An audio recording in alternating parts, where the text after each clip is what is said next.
আবার তলোয়ার নামে ফিরে ফিরে চলে যান।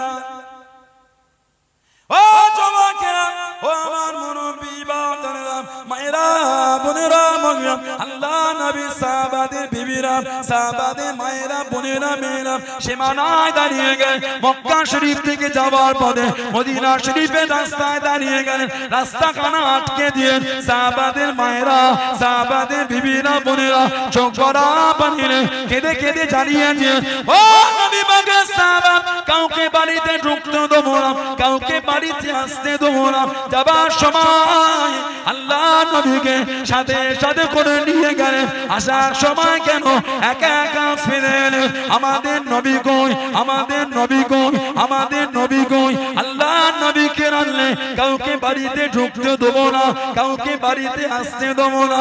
যাবার সময় আল্লাহ নবীকে সাথে সাথে করে নিয়ে গেলেন। আসার সময় কেন একা একা ফিরে এলেন? আমাদের নবী কই, আমাদের নবী কই? ও যুবক, আল্লাহ নবী উহুদের পাহাড়ে দাঁড়িয়ে গেলেন। আল্লাহ নবী উহুদের পাহাড়ে দাঁড়িয়ে আওয়াজ দিয়ে দিয়ে, আনা মুহাম্মদ ইবনে আব্দুল্লাহ, আনা মুহাম্মাদুর রাসূলুল্লাহ সাল্লাল্লাহু আলাইহি ওয়াসাল্লাম। আমি নবী জিন্দা নবী, আমি নবী জিন্দা নবী। আল্লাহ নবী নূরে জবান শরীফের আওয়াজ কানা 15 থেকে 20 কিলোমিটার দূরে আল্লাহ পাকের হুকুমে সাহাবাদের কানে কানে পৌঁছে গিয়েছিল। জোরে বলুন সুবহান, আর একটু জোরে বলুন সুবহান। 15 থেকে 20 কিলোমিটার দূরে সাহাবাদের কানে কানে আওয়াজ, আল্লাহর হুকুম পৌঁছে গেল। সাহাবারা আবার উহুদে ছুটছে। উহুদে সাহাবাদের 3টে কাতার, আর একটা কাতার হযরত মুসআব বিন উমাইর রাদিয়াল্লাহু তাআলা আনহু। 40 বছর বয়স, হুজুরে 40টা বছর বয়স। এই 3 কাতারের মধ্যে আর একটা কাতারে ছন্ন ছাড়া উহুদের ময়দান, সাহাবারা সব ছন্ন ছাড়া হয়ে গেল। হযরত মুসআব বিন উমাইর তলোয়ার হাতে নিয়ে নিলেন। ও যুবকেরা, ডান হাতে তলোয়ার খানা নেন, যুদ্ধখানা চালিয়ে যায়, যুদ্ধখানা চালিয়ে যায়। আল্লাহ রাসূল সাহাবী হযরত মুসআব বিন উমাইর রাদিয়াল্লাহু তাআলা আনহু ডান হাত খানা কেটে দিল। হুজুরকে দমাতে পারলো না, হুজুরকে আটকাতে পারলো না। আল্লাহ দ্বীনের জন্য যুদ্ধে ঝান্ডাখানা বাম হাতে করে তুলে যুদ্ধখানা চালিয়ে যায়, যুদ্ধখানা করে যায়। হযরত মুসআব বিন উমাইর রাদিয়াল্লাহু তাআলা আনহু বাম হাত খানা কেটে দিল। হুজুরকে দমাতে পারলো না, হুজুরকে আটকাতে পারলো না। ও যুবক, আল্লাহ রাসূল সাহাবী হযরত মুসআব বিন উমাইর আল্লাহ দ্বীনের জন্য, আল্লাহর ইসলামের জন্য যুদ্ধে ঝান্ডাখানা দাঁড়ি থুতনি করে চিবে মুখটাকে ঘুরিয়ে ধরে উঁচু করে ধরে যুদ্ধখানা চালিয়ে যায়। জনে বলুন সুবহান, আর একটু জনে বলুন সুবহান। ডান হাতে ঝান্ডা নিয়েছে, ডান হাতটা কাফেররা কেটে দিল। ডান হাত নাই, ঝান্ডা বাম হাতে করে তুলেছে। জোরে বলবেন না সুবহানাল্লাহ। ওহ, কি ঈমান সাহাবাদের! কাফেররা সাহাবা হুজুরের ডান হাত বাম হাত কেটে দিল। দুটো হাতই না, কিতাব এসেছে ওই যুদ্ধে ঝান্ডা দাঁড়ি থুতনি দিয়ে চিপে মুখটাকে ঘুরিয়ে ধরে ঝান্ডা তুলে আল্লাহর দ্বীনের জন্য যুদ্ধটা চালিয়ে যাচ্ছে। আর জোরে বলা যাবে না। সেই রক্ত প্যালেস্তাইনের আমার মা বোনদের বাচ্চাদের শরীরে প্রবাহিত হচ্ছে। কিছু কিছু ভিডিও দেখেন না, বাপ মা শহীদ বাচ্চার লাশটা হাতে করে দে আল্লাহ দরবারে চেঁচিয়ে চেঁচিয়ে বলছে, আল্লাহ আমার বাচ্চা তোমার দ্বীনের জন্য শহীদ হয়েছে, আল্লাহ আমার দুঃখ নাই, তবে এই জমিন ছেড়ে আল্লাহ আমরা যাচ্ছি না। জোরে বলুন। প্যালেস্তাইনের ভিডিওগুলো দেখার মতো নয়, বুকটা ফেটে যাবে। ঠিক বলছি না ভুল বলছি? গত 3 দিন আগে একটা ভিডিও দেখলাম, ইসরায়েলের এই হায়নাদাররা প্যালেস্তাইনে বোম ফেলেছে। বোম মানুষগুলি তুলোর মতন উড়ছে, দেখেছেন আপনারা? গোটা পৃথিবীর মুখে কুলু বেটে দিল। জাতিসংঘ কোনো বার্তা নাই, জাতিসংঘ কোনো বার্তা নাই। হাজার হাজার বাচ্চাগুলোকে শহীদ করে দিয়েছে। এটা পশু মরে গেলে মানুষের কত দয়া, মানুষের কত মায়া হওয়াটাও উচিত, হওয়াটাও উচিত। একটা মানুষ মরে গেলে মানুষের আর দয়া হতে চায় না। কত নিষ্ঠুর আমরা হয়ে গেলাম, কত আমাদের অন্তরটা পাষাণ হয়ে গেছে। প্যালেস্টাইনের ভিডিওগুলো দেখলে আর আমাদের সহ্য হয় না। চাঁদ রাতে বাচ্চাগুলি নতুন জামা কাপড় পরে শুয়েছে, আর সকালে নতুন জামা পরে উঠতে হয় না, ওই রাতেই বোম ফেলে সব তাবাহ করে দিয়েছে। আল্লাহ ওদের হেফাজত করে, বলুন আমিন। বলেন না আল্লাহুম্মা আমিন, জোরে বলেন আল্লাহুম্মা আমিন। এই রব্বে কাবা, এই কাবার মালিক, এই দোনো জাহানের মালিক, এই কুল কায়নাতের মালিক আল্লাহ, আল্লাহ আমাদের জীবনের গুনাহ মাফ করে আল্লাহ, একবার আমাদের উপর খুশি হয়ে আল্লাহ, আবার একবার কি সে আব্রাহা হস্তি বাহিনীকে ধ্বংস করার মতো আল্লাহ যাকে যাকে পাকি আল্লাহ পাক আরেকবার কি আপনি পাঠাতে পারেন আল্লাহ, আল্লাহ ওদের উপর আরেকবার গায়েবী মাদাদ আল্লাহ পাঠিয়ে দেন। বলেন আল্লাহুম্মা আমিন, জোরে বলেন আল্লাহুম্মা আমিন, জোরে বলেন আল্লাহুম্মা আমিন। আল্লাহ এই নোংরা মানসিকতার, হীন মানসিকতার লোককে আল্লাহ ধ্বংস করে দেন। বলুন আমিন, জোরে জোরে বলেন আল্লাহুম্মা আমিন। হযরতে মুসআব বিন উমাইর রাদিয়াল্লাহু তাআলা দুটো হাত ওনার কেটে দিল, দাড়ি থুতনি দিয়ে ঝান্ডা চিপে ঝান্ডাটা উঁচু করে রেখে যুদ্ধ করে যাচ্ছেন। জোরে বলবেন না, কি ঈমান আমার নবী সাহাবাদের। আমার নবীর একটা সাহাবী ছিলেন, আমার নবীর নিজের চাচাতো ভাই, নাম হলো জাফর ইবনে আবি তালিব। হযরতে জাফর ইবনে আবি তালিব রাদিয়াল্লাহু তাআলা অষ্টম হিজরি জঙ্গে মুতা বা মাউতার যুদ্ধ হয়েছিল। হেরাক্কেল বাদশা রোমকদের বিরুদ্ধে রোম, আল্লাহর নবী 3000 সৈন্য পাঠালেন। সেনাপতির দায়িত্ব দিলেন তিনজন, হযরতে যায়েদ ইবনে হারেসা, হযরতে জাফর ইবনে আবি তালিব, হযরতে আব্দুল্লাহ ইবনে রাওয়াহা রাদিয়াল্লাহু আনহু আজমাইন। হেরাক্কেল বাদশার সৈন্য ছিল 2 লক্ষ ট্রেনিং প্রাপ্ত। অনেকে বলে ইসলাম নাকি গায়ের জোর দেখিয়ে প্রচার হয়েছে। ইসলাম তলোয়ারের জোরে প্রচার হয়েছে। যদি তলোয়ারের জোরে ইসলাম প্রচার হতো, আল্লাহ নবী ওই হেরাক্কেল বাদশার উল্টো দিকে 2 লক্ষর উল্টো দিকে নবী 3 লক্ষ পাঠাতেন, 3000 পাঠাতেন। কথা ঠিক বলছে না ভুল বলছে?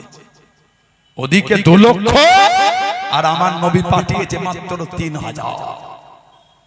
যদি ইসলামটা গায়ের জোরে প্রচার হতো, নবী 3000 দিতেন না, 3 লক্ষ পাঠাতেন। আল্লাহ নবী 3 জনকে সেনাপতি করে দিলেন। একজন হযরতে জাফর ইবনে আবি তালিব, প্রথম নম্বর সেনাপতি যায়েদ ইবনে হারেসা রাদিয়াল্লাহু তাআলা। জানাকে আমার নবী তায়েফে গেছিলেন, তায়েফ এত কষ্ট নবীকে তায়েফে দিয়েছিল। আমার আল্লাহর নবীর নূরের জুব্বাটা রক্তে লাল হয়ে গেছে। কিতাব এসেছে আল্লাহর নবীর জিসিম শরীফে পাথর ছুঁড়ে ছুঁড়ে বেরিয়েছিল, নবী পাকের জুব্বাটা রক্তে লাল হলো। তারপরেও নবী দোয়া করলেন, আল্লাহ এরা আমায় চেনে না, আল্লাহ এদের মাফ করে দেন। জোরে বলো, আর একটু জোরে বলা গেল না। হযরতে যায়েদ ইবনে হারেসা রাদিয়াল্লাহু আনহু শহীদ হয়ে গেলেন। ইন্না লিল্লাহি ওয়া ইন্না ইলাইহি রাজিউন। নবী পাক নববী শরীফে বসে বসে একটা একটা করে সাহাবা শহীদ হচ্ছে, নবী একটা একটা করে নাম ধরে ধরে বলছেন আর কাঁদছেন। আল্লাহ নবী বললেন, এবার যুদ্ধে ঝান্ডা তুলল আমার চাচাতো ভাই জাফর ইবনে আবি তালিব। ডান হাতে ঝান্ডা তুলে যুদ্ধ করছে, ওনার ডান হাতটাকে কাফেররা কেটে দিয়েছে।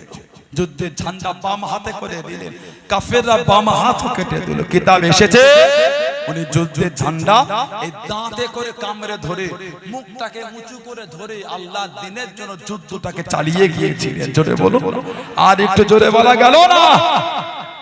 হযরতে আমার নবী সাহাবী মুসআব বিন উমাইর শহীদ হয়ে গেলেন। ইন্না লিল্লাহি ওয়া ইন্না ইলাইহি রাজিউন। আল্লাহর নবী হুকুম দিয়ে দিলেন, এক একটা কবরে 2 জন করে সাহাবাদের দাফন করে দাও। সব কবরে সাহাবাদের দাফন হচ্ছে উহুদে। আল্লাহ নবী নিজের ফুফু জান ছিলেন হযরতে সাফিয়া বিনত আব্দুল মুত্তালিব। হযরতে সাফিয়া বিনত আব্দুল মুত্তালিব উনি হাতে 2টো চাদর নিয়ে কাঁদতে কাঁদতে ছুটছেন আর বলছে, শুনেছি আমার ভাই হযরতে আমির হামজা রাদিয়াল্লাহু তাআলা আনহু তাকে নাকি কাফেররা শহীদ করে দিয়েছে। শুনেছি আমার ভাই তানার এই চোখ দুটোকে কাফেররা উঠিয়ে নিয়েছে, কান দুটোকে কাফেররা কেটেছে, গলাতে গেলে নাভি পর্যন্ত বুকটাকে চিরে কলজে দুটোকে বার করে চিবিয়ে চিবিয়ে তারা খেয়েছে। বলুন নাউযুবিল্লাহ, জনে বলা গেল না নাউযুবিল্লাহ। এই দুটো চাদর নিয়ে কাঁদতে কাঁদতে ছুটছে। আল্লাহর নবী, নবী পাকের ফুফুতো ভাই হযরত জুবাইর ইবনুল আওয়ামকে নবী বলেন, জুবাইর মাকে গিয়ে একটু আটকে দাও। তোমার মা যদি আমার চাচা জানের লাশটা দেখেছে, তোমার মা সহ্য করতে পারবে না। মায়ের কাছে গিয়ে দাঁড়িয়ে গেলেন, মা আপনার যা হবে না, আল্লাহর নবী আপনাকে নিষেধ করেছে। হযরত সাফিয়া বিনত আব্দুল মুত্তালিব দুটো চাদর হাতে করে নিয়ে ঝরঝর করে কাঁদছে না, বলছেন জুবাইর একবার আমার ভাইয়ের লাশের কাছে আমাকে যেতে দাও, একবার ভাইয়ের লাশটা আমাকে দেখতে দাও। আম্মা জান, আল্লাহর নবী নিষেধ করেছেন। চাদর দুটো নেওয়া হলো, একটা বড় চাদর, একটা ছোট চাদর। আল্লাহর নবীকে সাহাবারা বলে, হুজুর কোনটা কাকে দিই? নবী পাক চোখ ভরা পানি নিয়ে বললেন, বড় চাদরটা আমার মুসআব বিন উমাইরকে দিয়ে দাও। আমি নবী ওর ওই জীবনটাও দেখেছি, যে জামাটা একবার পরেছে দ্বিতীয়বার আর গায়ে দেয় নাই। আমি নবী আমার দরবারে ছিঁড়া ফাটা জামা পরে ঘুমস থাকতো, ওর শরীরে বড় চাদরটা দিয়ে দাও, ছোট চাদর আমার চাচা জানের গায়ে দিয়ে দুজনকে এক কবরের মধ্যে দাফন করে দাও। সেই সাহাবাদের জীবনী পড়েন, মানা কাকে বলে? হযরতে আমার নবী সাহাবী হযরত আবু দাহদা রাদিয়াল্লাহু তাআলা আনহু এত আমার নবীর ভালোবাসা তিনি দিয়েছিলেন। হুজুর এতটা মোহাব্বত দিলেন, 600টা খেজুর গাছের বাগান, একটা মিষ্টি পানির কুয়া আর একটা বড় বাড়ি। হযরতে আমার নবী সাহাবী হযরত আবু দাহদা রাদিয়াল্লাহু তাআলা, নবী পাকের একটা সাহাবী ছিলেন হযরত আবু লুবাবা রাদিয়াল্লাহু তাআলা। ওনার একটা খেজুর গাছ, আল্লাহর নবী একটা এতিম সাহাবীর খেজুর বাগানের মধ্যে পড়ে গেছিল। মানে এত বললেন, গাছটা দিল না। নবী দরবারে বিচার চাইতেন। আল্লাহর নবী বলেন, ডাকো আমার আবু লুবাবাকে ডাকো। নবীর কাছে ডাকা হলো। আল্লাহর নবী বলে, এই আবু লুবাবা, জি হুজুর, ওই গাছটা তুমি আমার এতিম সাহাবীকে দিয়ে দাও। হুজুর আমি দেব না। কিছু টাকা হলো না, হুজুর বললে, তুমি যদি দুনিয়ায় গাছটা দাও, আমি নবী বলছি আল্লাহর জান্নাতে তুমি একটা ফলওয়ালা খেজুর গাছ পাবে। জোরে বলো। হাদিস শরীফের কিতাবে এসেছে, একটা মানুষ যদি 100 বছর ঘোড়ার পিঠে চেপে ছোটে, যতটা রাস্তা অতিক্রম করবে, আল্লাহর জান্নাতে একটা ফলওয়ালা খেজুর গাছ টপকাতে তার চাইতে বেশি সময় লেগে যাবে। জোরে বলুন না। উনি বললেন তো বলা। নবী দরবার থেকে উঠে গেলেন, ওই দরবারে বসেছেন হযরত আবু দাহদা রাদিয়াল্লাহু তাআলা। নবীর কাছে বলে, হুজুর ওই গাছটা যদি আমি কিনে দিই, জান্নাতে ফলওয়ালা খেজুর গাছ পাবো।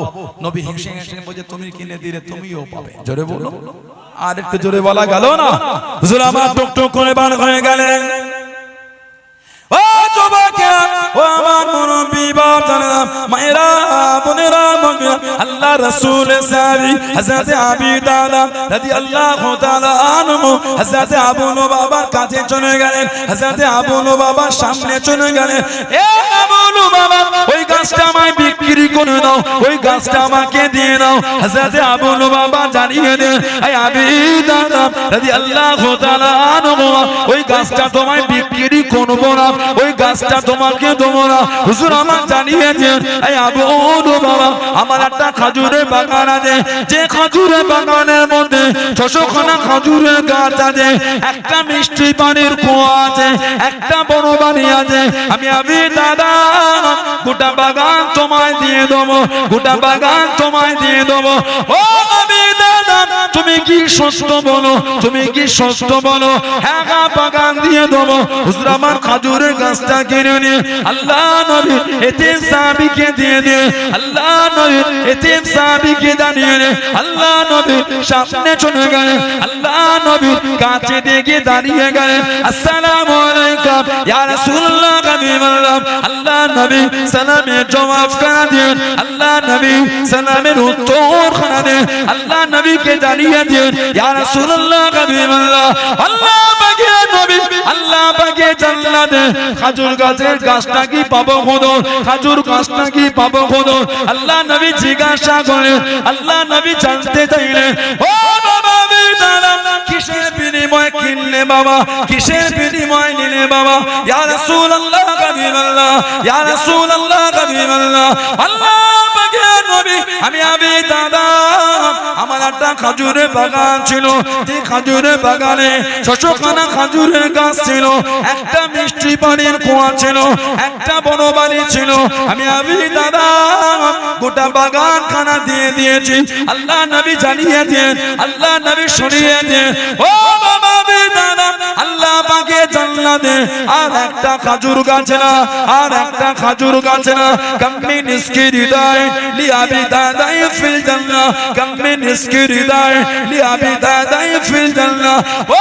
বাবা বেদারা আল্লাহ পাকে জান্নাতে তোমার জন্য খালি খাজুরের বাগান আর বাগান খাজুর গাছের বাগান আর বাগান আমি নবী দুনিয়া থেকে দেখতে পাচ্ছি জোরে বলুন সুবহান আর একটু জোরে বলুন সুবহান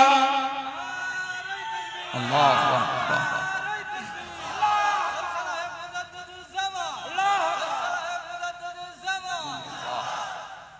একটা খাজুরের গাছ উনি কিনেছেন 600টা খাজুর গাছের বিনিময়ে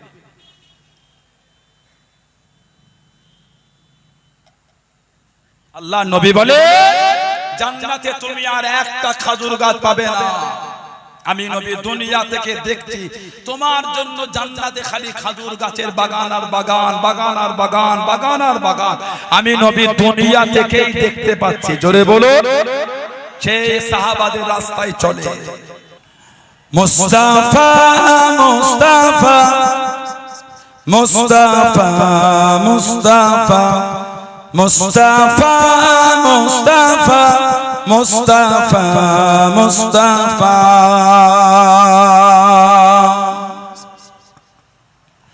সাইয়্যিদুল আওয়ালিন সাইয়্যিদুল আখিরিন সাইয়্যিদুল আওয়ালিন সাইয়্যিদুল আখিরিন वो है शामुस दुआ वो है बदर दुजा वो है शामुस दुआ वो है बदर दुजा वो है मेरा नबी वो है मेरा नबी तुझसा कोई नहीं तुझसा कोई नहीं तुझसा कोई नहीं तुझसा कोई नहीं मुस्तफा मुस्तफा मुस्तफा मुस्तफा मुस्तफा मुस्तफा मुस्तफा मुस्तफा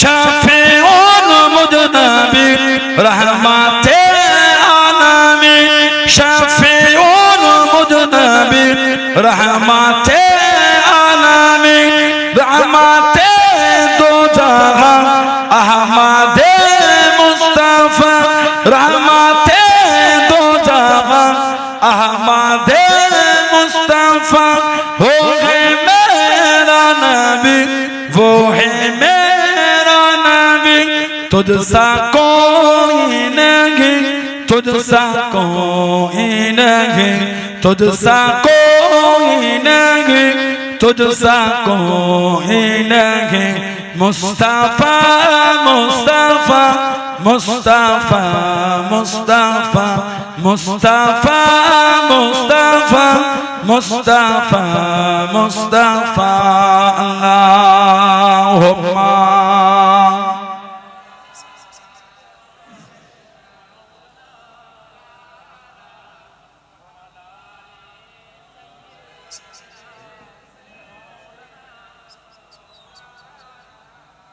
আমার ভাইরা বাপজানেরা ছেলেরা যুবকেরা মুরব্বিরা মায়েরা বোনেরা মেয়েরা মহিলারা ভালো হন শরীয়তের মধ্যে আসেন মনটাকে ভালো করেন নামাজি হয়ে যান ভাইরা যুবকেরা নামাজি হয়ে যান নামাজি হয়ে যান নামাজি হয়ে যান আল্লাহ রাসূল বলেছেন as-সালাতু ইমাদুদ্দিন নামাজ হলো দ্বীনের খুঁটি বলুন না সুবহানাল্লাহ আজকে দেগঙ্গা বাজারে এত সুন্দর মাহফিল আল্লাহ করিয়েছে ছোটবেলায় মাহফিলে হুজুর কেবলার সাথে অনেকবার এসেছে, আব্বা হুজুরের সাথে আস্ত মাহফিল অনেক চাকচকমা হয়েছে।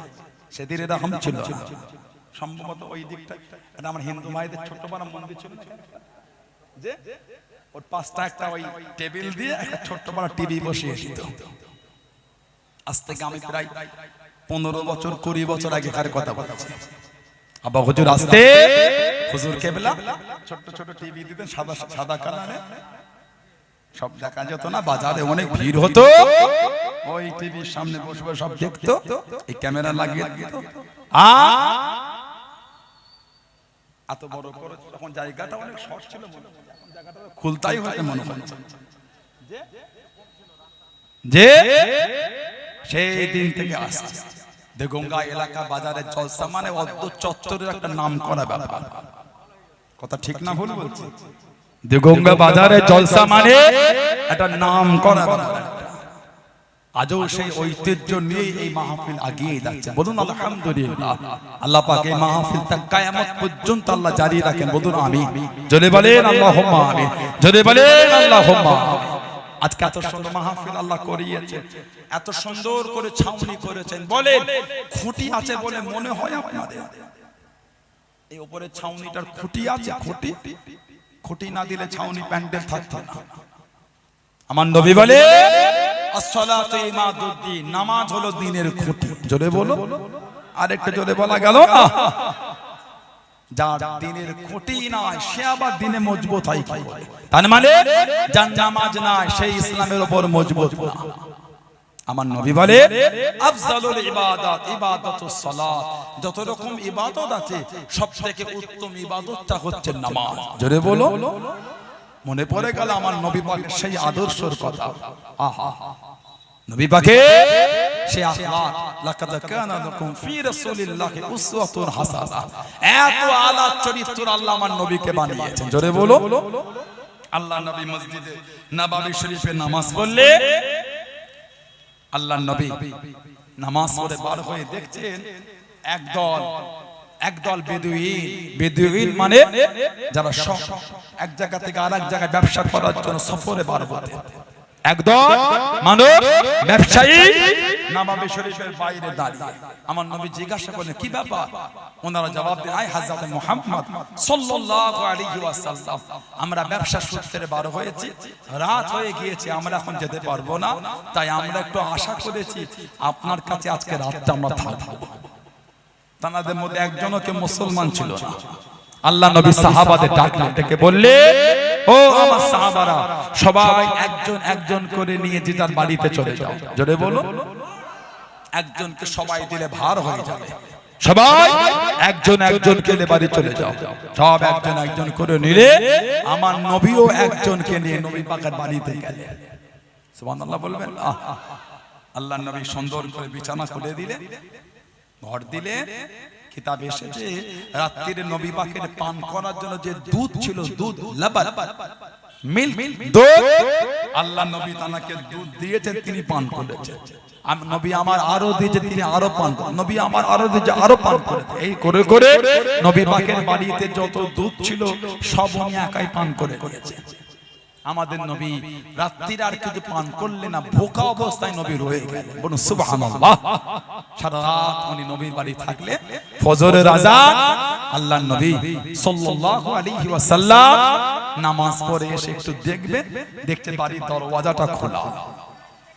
আল্লাহর নবী সাল্লাল্লাহু আলাইহি ওয়াসাল্লাম রুমের মধ্যে গিয়ে দেখছেন উনি নাই। আর আমার নবী দেখছেন বিছানায় ওই ব্যক্তিটি টয়লেট করেছে। যে বিছানায় নবী পাক ওনাকে মেহমানদারির জন্য সুন্দর করে বিছিয়ে দিয়েছিলেন। আল্লাহর নবী ওইখানে দাঁড়িয়ে আফসোস করে বললেন, ওহ, হয়তো আমাকে ডেকেছে, সারা না পেয়ে, নতুন মানুষ বুঝতে না পেরে কষ্ট হয়, ওইখানে টয়লেট করে লজ্জায় মুখ দেখাতে পারবে না বলে আমাকে না বলে কষ্ট নিয়ে চলে গেছে। কি চিন্তা আমার নবী! জোরে বলুন না। আমরা হলে কি হতো? নিজের মা, নিজের বাপ, ছেলে বাপ মা টয়লেট সাফ করতে চায় না। বাপ মা অসুস্থ, কমজোর, যদি বাপ মার কাপড়ে হয়ে যায় ছেলে মেয়ে পাল্টাতে কেমন ঘৃণা বোধ করে। কথা ঠিক না? আমাদের নবী পাক সাল্লাল্লাহু আলাইহি ওয়াসাল্লাম ওইখানে দাঁড়িয়ে দাঁড়িয়ে বলছে, আহা হয়তো ডেকেছে, আমি নবী সাড়া দিতে পারলাম না। লোকটা বেশ কিছুটা এগিয়ে গিয়ে লোকটার মনে পড়ে গেল, আমার তলোয়ারটা আমি হযরত মুহাম্মদ সাল্লাল্লাহু আলাইহি ওয়াসাল্লামের বাড়িতে রেখে চলে এসেছি। একবার মনে হয় যায়, আবার মনে হয় যদি যায় ওনার সাহাবারা তো আমাকে ছাড়বে না। যে কর্ম আমি ঘটিয়েছি, যে কাজ আমি ওনার বাড়িতে করেছি, আর আমাকে ছাড়বে না। আবার মনে হয় যায়, হযরত মুহাম্মদ সাল্লাল্লাহু আলাইহি ওয়াসাল্লাম তিনি তো ওই ধরনের ব্যক্তি না। জোরে বলো। মক্কা শরীফের ওই ব্যক্তিটি, বেদুইনটি, ব্যবসায়ীটি টুক টুক টুক টুক করে ভয় মনে থাকলো, হেঁটে হেঁটে নবীর বাড়িতে আসে কেন? আরবদের প্রিয় হলো তলোয়ার, আরবদের প্রিয় হলো, নিজেদের ঐতিহ্য হলো তলোয়ার, এটা নিতে আসছে। এসে দেখছেন আল্লাহর নবী নিজে হাতে করে ওই ইহুদিটি টয়লেটটা আল্লাহ রাসূল নিজে হাতে করে সাফ করছেন। আর একটা সাহাবীকে বলে তুমি পানি ঢালো, সাহাবী পানি ঢালে, আল্লাহর নবী নিজে হাতে করে সাফ করছেন। জোরে বলুন না সুবহানাল্লাহ। ওই বেদুইন আরব ওয়ালাকে দেখে আল্লাহর নবী ওটা ছেড়ে দিয়ে আমার কাছে ছুটে গিয়ে বলছেন, হয়তো আপনি আমাকে ডেকেছেন, সাড়া দিতে পারি না, আমি মুহাম্মদকে মাফ করে দেন। জোরে বললেন না, আর একটু জোরে বলা গেল না। আল্লাহর নবী বলছে হয়তো ডেকেছে, আমি আপনাকে সাড়া দিতে পারি না, না পেরে নতুন জায়গা কষ্টই এই বিছানায় আপনি টয়লেট করে চলে গেছেন, আপনি আমাকে মাফ করে দেন। নবীর এই আদর্শ, নবীর এই আখলাক দেখে বলে, এই হযরত মুহাম্মদ সাল্লাল্লাহু আলাইহি ওয়াসাল্লাম আপনি বারহাক নবী, সত্য নবী, একটু হাতটা বাড়িয়ে দেন, আমিও ঈমানের কালিমা পড়ে আমিও মুসলমান হতে চাই। জোরে বলো, আর একটু জোরে বলা গেল না। সেই নবীর আদর্শই জীবন করে, নামাজি হন, নামাজি হন, নামাজি হন, নামাজ ছাড়া যাবে না। মরণ আমার আপনার একদিন হবেই হবে, কবরে একদিন আপনাকে আমাকে যেতে হবেই হবে। ষোলোআনার কবরস্থানে গিয়ে দেখবেন সব আমাদের মুরব্বিগুলো কাতারে কাতারে ঘুমাচ্ছে। আহা, কিছু কিছু কবরের কাছে গিয়ে দেখবেন কবরের বাঁশগুলি সব ভেঙে ভেঙে ঢুকে গেছে। পানি হলে ওই কবরটার কাছে গিয়ে উকি মেরে দেখবেন কবরের নিচে পানি জমে আছে। কথা ঠিক না ভুল বলছি? একদিন আমরাও কিন্তু আমাদের মুরব্বিদের কবরের কাছে গিয়েই শোবো। একদিন আমাদের মধ্যে অনেকে কবরের বাঁশ ভেঙে ঢুকে যাবে। আহা, পানি হলে একদিন আমাদের কবরও পানি জমবে। ও যুবক, ভয় লাগে না? ও যুবক, ভয় হলো না? ভয় এত হিমাগতি, এত হিমাগতি, এত হিমাগতি কিসের? আমাদের বাড়ির ছেলেগুলো যেন দিনের দিন কিরকম হয়ে যাচ্ছে। চাঁদ রাতে ঈদের দিনে ছেলেগুলি মোটরসাইকেলে বসলে এদের আর ধরা যায় না। আপনাদের এলাকায়, দেগঙ্গা এলাকায় কি খবর?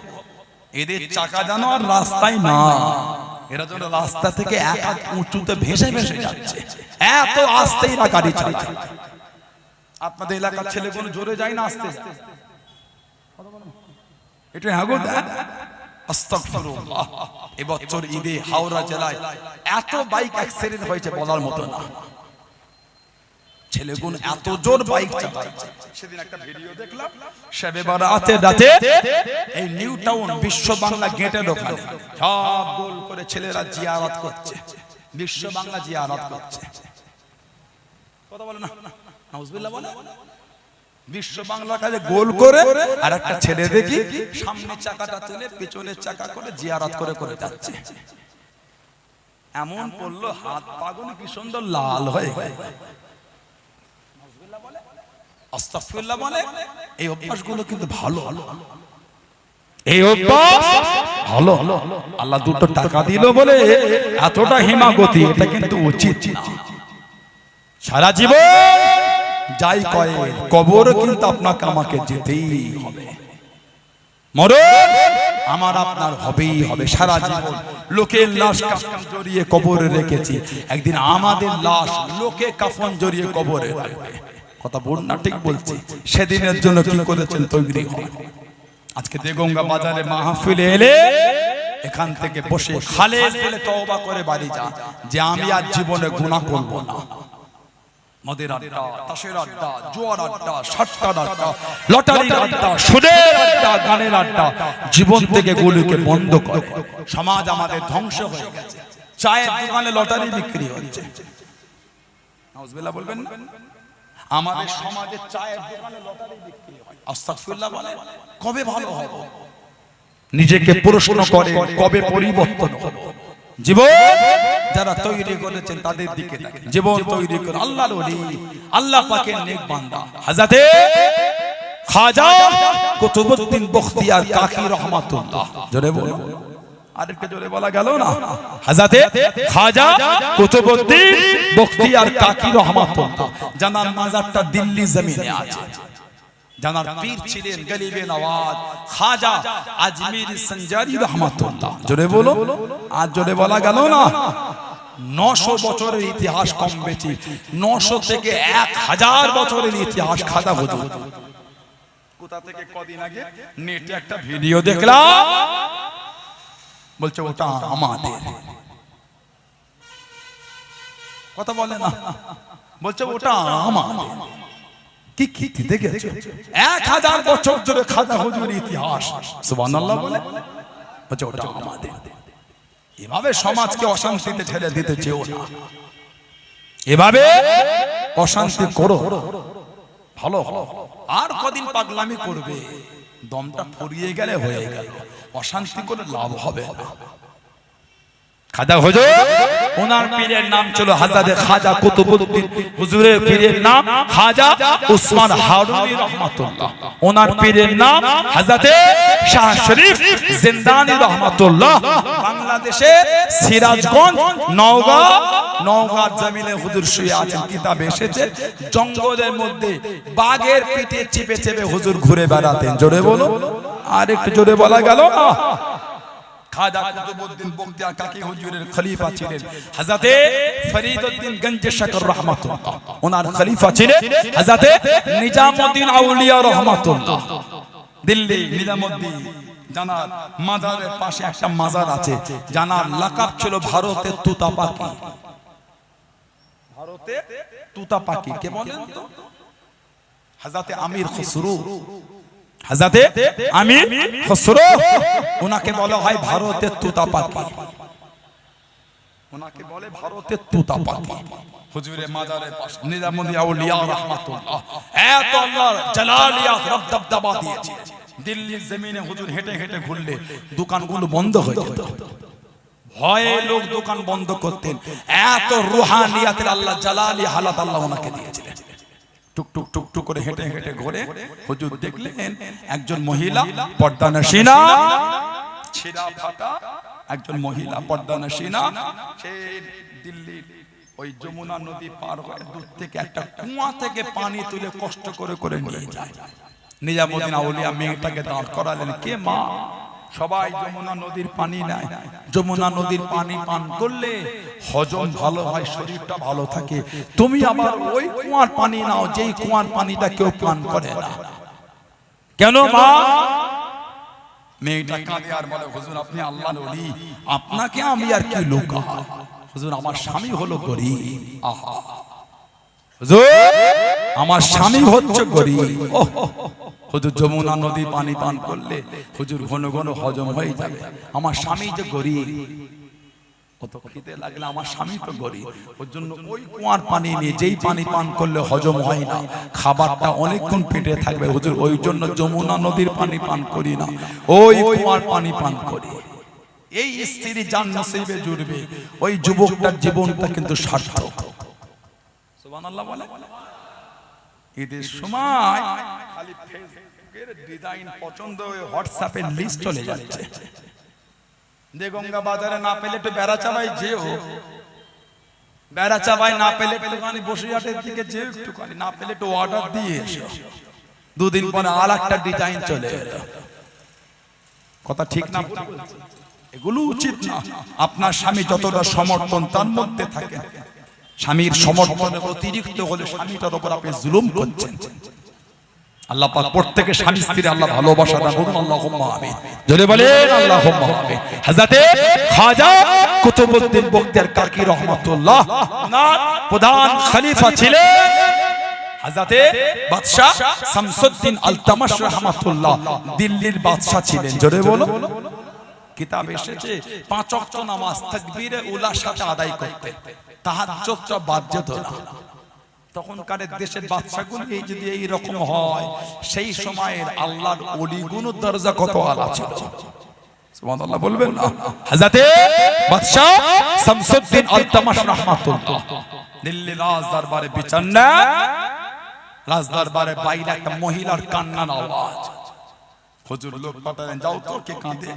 গিয়ে দেখছে একটা মহিলা বাচ্চা ছেলেকে কোলে নিয়ে কাঁদছেন আর বলছেন, আমার সব নষ্ট করে দিল, সব লুটে দিল, আর আমাকে নেয় না, গ্রহণ করে না, আমি এখন যাব কোথায়?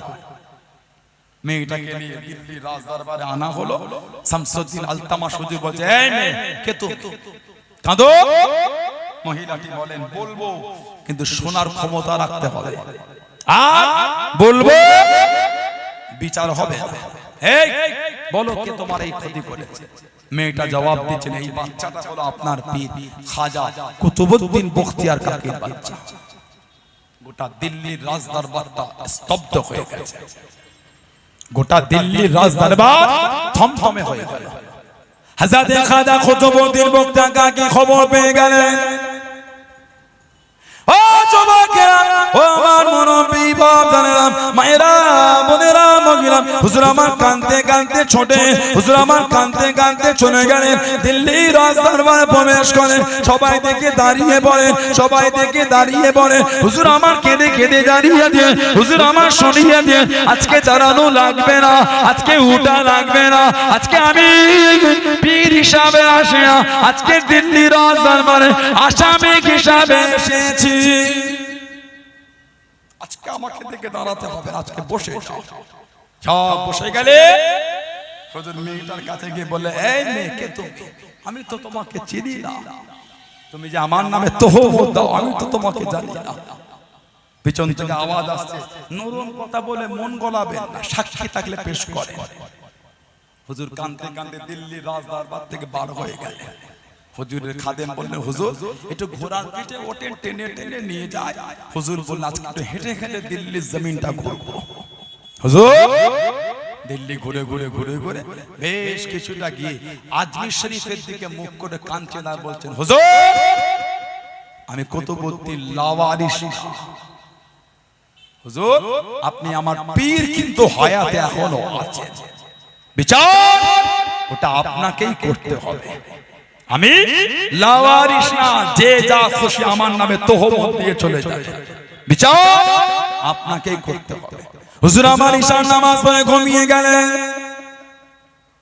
ও যুবকেরা, ও আমার মুরব্বি বাপজানেরা, হুজুর আমার ঈশার নামাজ পড়ে শুয়ে পড়লেন। গভীর রাত্রিরে আল্লাহ পাকে রুকুতে স্বপ্নের মধ্যে দেখতে পেলেন, খবের মধ্যে দেখতে পেলেন, গরিবে নওয়াজ হযরত মাইনুদ্দিন চিশতি আজমির সঞ্জারি রহমাতুল্লাহ আলাইহি হুজুর আমার জানিয়ে দিয়ে, হুজুর আমার শুনিয়ে দিয়ে, ও বাবা কুতুবউদ্দিন, আমি মাইনুদ্দিন তোমার বিচারে আসবো বাবা, আমি মাইনুদ্দিন আসবো বাবা।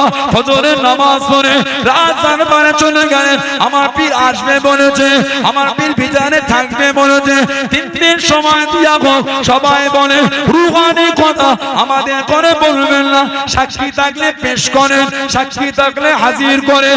একই রাতে দিল্লি জমিন থেকে আজমির শরীফে কে গেল, একই রাতে খবর কানা কে এনে দিল, সাক্ষী থাকলে পেশ করেন। আল্লাহর ওলি হযরত বাদশাহ শামসুদ্দিন আল-তামাশ রহমাতুল্লাহ জানিয়ে দেন, 3 দিনের জন্য বিচারখানা পিছিয়ে দিয়া হলো। আল্লাহ